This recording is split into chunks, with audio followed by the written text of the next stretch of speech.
এবার আয়াসের জন্য মন খারাপ করছে বড় আম্মু তিশার। ঘরটা পুরোই ফাঁকা। একটি ব্লগের মাধ্যমে তিনি জানালেন কতটা একাকিত্ব লাগছে আখি ও আয়াসকে ছাড়া। মাত্র ঘুম থেকে উঠছি, মানে কালকে সারা রাত ঘুমাই নাই, আজকে সারা দিন ঘুমাই নাই। কিছু কাজ ছিল এগুলো করছি, আবার ঘুম আসতেছেও না। বাসাটা খালি খালি লাগতেছে আজকে ছাড়া। আসলে যখন একটা ঝামেলা হয় শুরুর দিকে দেখবা যে হ্যাঁ সবকিছু এরকমই ঠিক আছে, কিন্তু যত দিন যায় মানুষ বুঝতে পারে, আস্তে আস্তে মিস করা শুরু করে, যে শূন্যতা অনুভব করে। সেটাই করতেছি, আখিকেও মিস করতেছি, আয়েশকেও মিস করতেছি। আর সারাদিন পরে তরমুজ খাচ্ছি এখন। আমি কালকে রাত থেকে এই পর্যন্ত কিছু খাই নাই। আমি জানি না কেন, আমার কোনো রুচি নাই। হতে পারে যে এটা হচ্ছে ওই প্রবলেমের জন্যই, হুজুর এটাই বলছে, জিনের প্রবলেমের জন্যই মানে আমার খাওয়া দাওয়া বন্ধ হয়ে গেছে। আমি কত শুকাই গেছি তোমরা দেখলেই বুঝতে পারবো। আমার 5 কেজির মতো, মেবি 6 কেজির মতো ওজন কমে গেছে এরকম, আর কমতেছে এটা। তো আম্মু বলছে যে আম্মু বাসা পাল্টানোর পরে আমাকে ওই বাসায় নিয়ে কিছুদিন রাখবে আমাদেরকে, যাতে একটু আমি সুস্থ হই। আর দরজাটা লাগাও, গ্রাইন্ডার চালু করছে, কি যেন হচ্ছে ব্লেন্ড করতেছে। কি ব্লেন্ড করতেছে?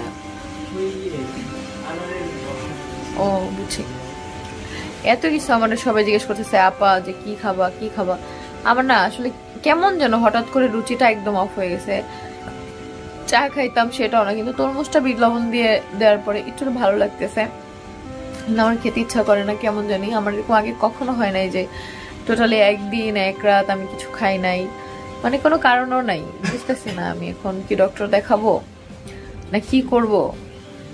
কালকে তাহলে তো যে ডক্টর দেখে আসবো, যে আমি টোটালি কিছু খেতে পারতেছি না, ঘুম হচ্ছে না।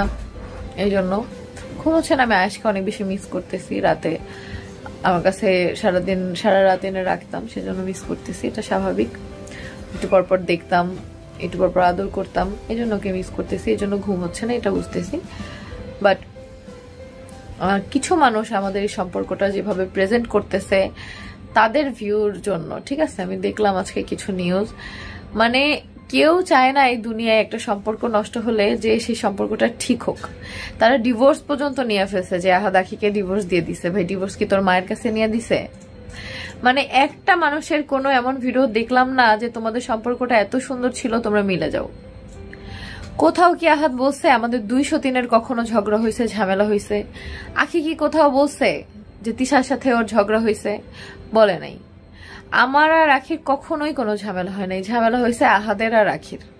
আবার আমার আর আহাদের হয়েছে না, এটা স্বাভাবিক না? স্বামী স্ত্রীর মধ্যে ঝগড়া ঝামেলা হবে, এটাই স্বাভাবিক। যেই একটা হেলদি রিলেশনেই হচ্ছে ঝগড়া হয়। যারা দেখবা যে হাজবেন্ড একতরফা চুপ হয়ে গেছে, বউ চুপ হয়ে গেছে, ওটা কোনো হেলদি রিলেশন না। ওটা ওইভাবে না, ওইভাবেও সংসার করা যায়, দুজন দুই রুমে থেকে, মানে স্বামী স্ত্রী, জামাই এক রুমে বউ অন্য রুমে। অনেক মানুষ অনেক কিছু মেনে নেয় অনেকভাবে, বাট মানে যে জিনিসটা হচ্ছে যে মানুষের কথা আমি বুঝতেছি না। আচ্ছা ওদের মধ্যে ঝগড়া লাগছে, হচ্ছে যে বিষয়টা আহাদের খারাপ লাগছে যে আহাদকে না বলে আখির আম্মু আখিকে নিয়ে গেছে। এখানে যদি আখির আম্মু না আসতো, আখি একা চলে যাইতো। আখি এর আগেও একা চলে গেছে, আমার আম্মু ওকে নিয়ে আসছে।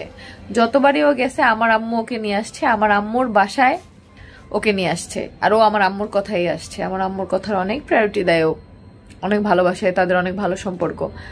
আম্মু বলতেছে 2 দিন ধরে তোমাদের ভাইয়াকে যে আনতে যাওয়ার জন্য, কিন্তু তোমাদের ভাইয়াকে আমিও বলতেছি, সে বলতেছে যে আমি তো আমার বউ বাচ্চাকে পাঠাই নাই, বা আমাকে বলে তো নিয়ে যায় নাই, তাহলে আমি কেন আনতে যাব? যে নিয়ে গেছে সে দিয়ে যাবে। মানে বলতে হচ্ছে এখানে আসলে এটা আমিও বলবো যে একদিক থেকে যদি হাজবেন্ডের দিক তুমি চিন্তা করো, যেখানে আমাদের ঘুরতে যাওয়ার কথা সবাই মিলে, সেখানে বাসায় এসে দেখে ছোট বউ নাই, তাও আবার ছোট বউয়ের মাই নিয়ে গেছে, কিন্তু সেটা আবার হাজবেন্ডকে না বলে। এই জিনিসটা আসলেই আম্মু ভুল করছে, মানে আখির আম্মু। আমি আম্মুই ডাকি এই জন্য আম্মু বলি, কিন্তু তোমরা মাঝে মাঝে কনফিউজ হয়ে যাবা। তো আখির আম্মু এটা ভুল করছে। তার উচিত ছিল আহাদকে কল দিয়ে যে তুমি বাসায় আসো, অথবা ফোনে বলা যে আমি আখিকে নিয়ে যাচ্ছি, তোমরা ঘুরে আসো, ও কয়েকদিন আমার বাসায় থাকুক। আহাদ কিন্তু নিজেই আখিকে বলছিল যে কক্সবাজার থেকে আসি, আমরা সবাই ঘুরতে চলো, কক্সবাজার থেকে এসে আমি তোমাকে ওই বাসায় দিয়ে আসবো। কারণ আমাদের বাসায় অনেক ঝামেলা চলতেছে, এই জিনের ঝামেলা চলতেছে, এটা সবাই এফেক্টেড, সবাই সবাই এর মধ্যে। তুমি বুঝো না যে সবাই নামাজ পড়তেছে, সবাই প্রত্যেকে, কিন্তু আখি হাতে পায়ে নেল পলিশ দিয়ে বসে আছে। ওই দিন ভোর 4টার সময় হচ্ছে রাতে হুজুর হচ্ছে ই করে গেছে, কি বলে আমাদের রুকায় শোনাই গেছে, সকালে ভোর 4টা বেলা সে নেল পলিশ দিয়ে সেই স্টোরি দিছে ফেসবুকে, অথচ আমাদের সবার বাসা নামাজ পড়ার কথা, সেই স্টোরি দিয়ে বসে আছে। মানে উল্টাপাল্টা অনেক কিছু হচ্ছিল আমাদের বাসায়। তো এই জন্য সবকিছু মিলে সবাই বিরক্ত, সবকিছু নিয়ে যে এত এত ঝামেলা চলতেছে। এর মধ্যে আখির চলে যাওয়াটা নিয়ে সবাই কষ্ট পাইছে, কারণ এখানে আমি এত অসুস্থ, যেটা ভাই যার উপরে যায় সে বুঝতে পারে। তাও তোমাদের আহাদ ভাইয়ের উপরে যে ব্ল্যাক ম্যাজিকটা হচ্ছে ধরা পড়ছে, যেটা বলছে 3 বছর আগে করা হয়েছে, কে করছে জানি না, বাট বলছে কাছের লোকজনই করছে। তা আমরা জানতে চাইবো না কে করছে না করছে।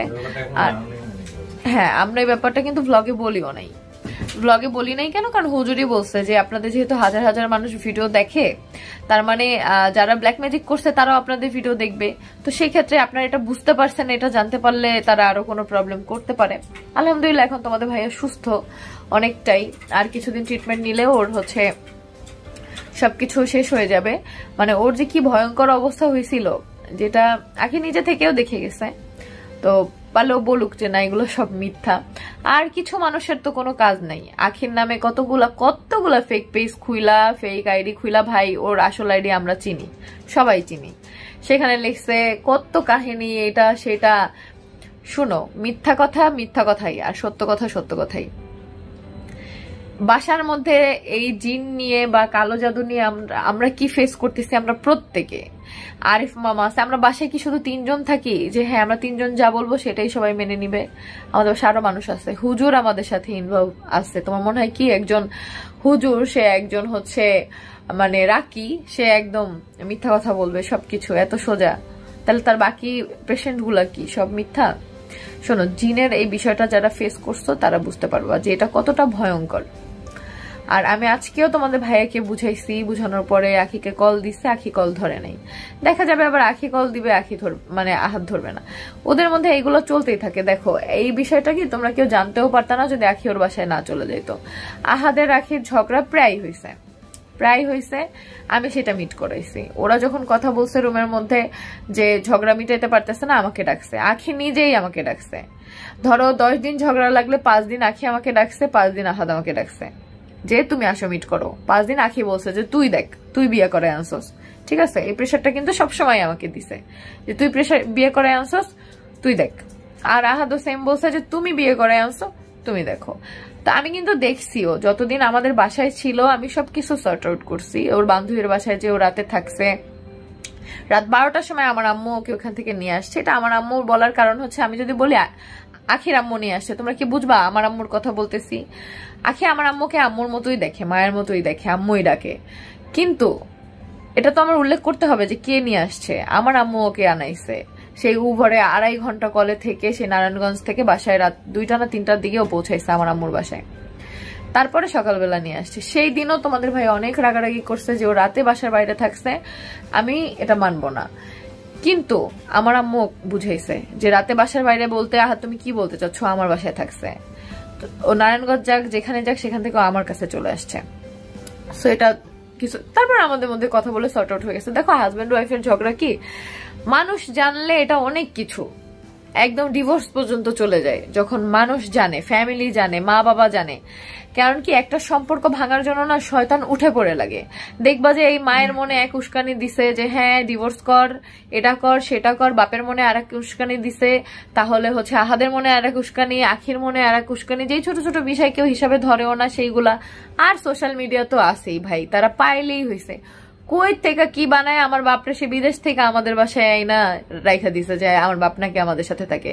তাহলে আমার মা আর 4 বেডরুমের বাসায় কারা থাকে? ওনারা।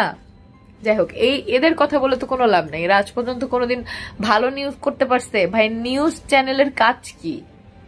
দেশে কি হচ্ছে কি না হচ্ছে সেটা জানানো, দেশের পরিস্থিতি কি সেটা, বিপদ আপদ সেটা।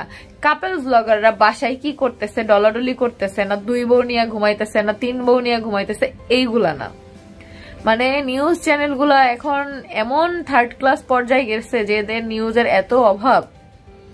এরা খালি দেখে কার কোথায় ডিভোর্স হইলো, কারে ইন্টারভিউতে আয়না হাতে বেগুন ধরাই দিবে যে বলেন তো এটা কি, কারে ইন্টারভিউতে নিয়ে কমেন্ট করবে যে আপনার এই ড্রেসটা কত টাকা, আপনার এই আইফোনটা কত টাকা, বা আপনার আইফোনটা কে গিফট করছে, আপনার সুগার ড্যাডি আছে, আপনি এতবার বিদেশ যান কেমনে।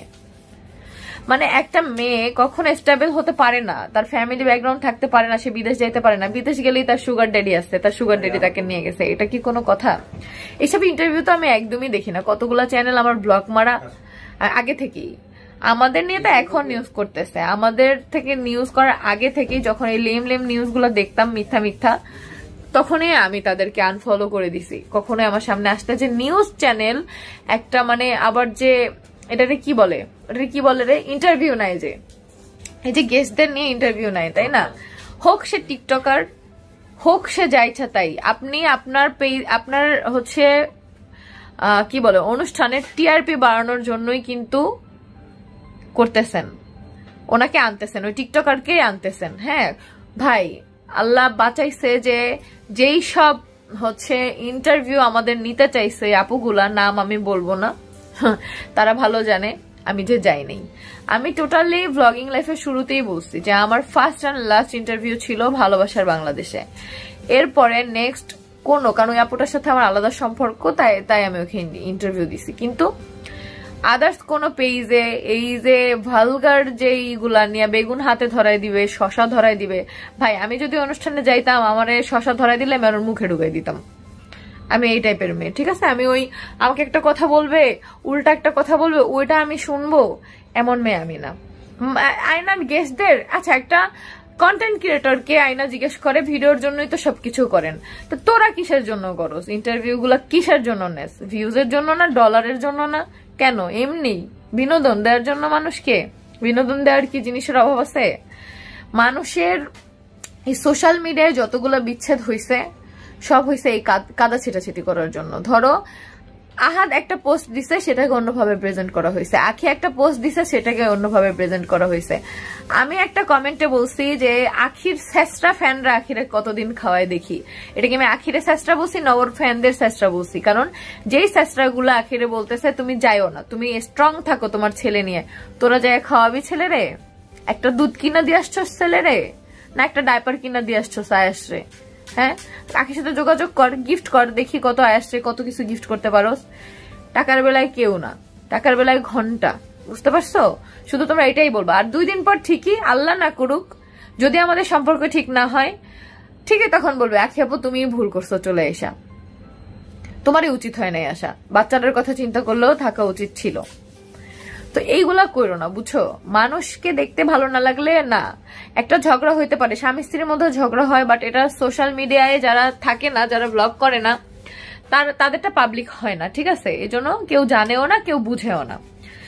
বাট যারা আমরা সোশ্যাল মিডিয়ায় কন্টেন্ট ক্রিয়েট করি, তারা একটা পোস্টের মধ্যে ধরো কয়েকটা পয়েন্ট তারা খুঁজে বের করবে যে এটা এটার জন্য বলছে, এটা এটার জন্য বলছে। এখন আবার কত ভিডিও বের করে ফেলছে আখির স্যাড ভিডিও, চেহারা দেখলেই বোঝা যায় ও খারাপ ছিল।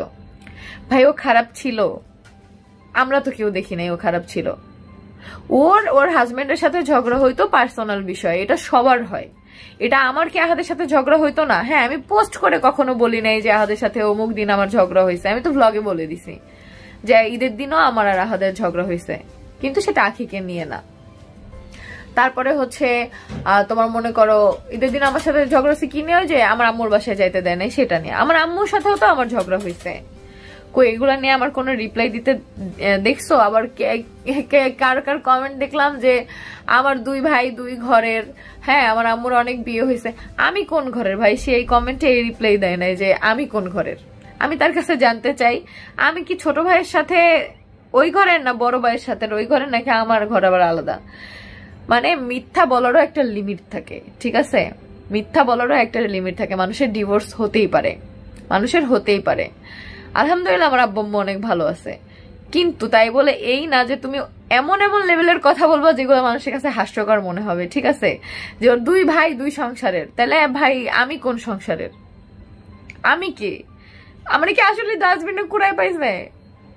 আম্মু আমার তুমি আসলে ডাস্টবিনে পাইছো? এটা তুমি আগে বলো নাই।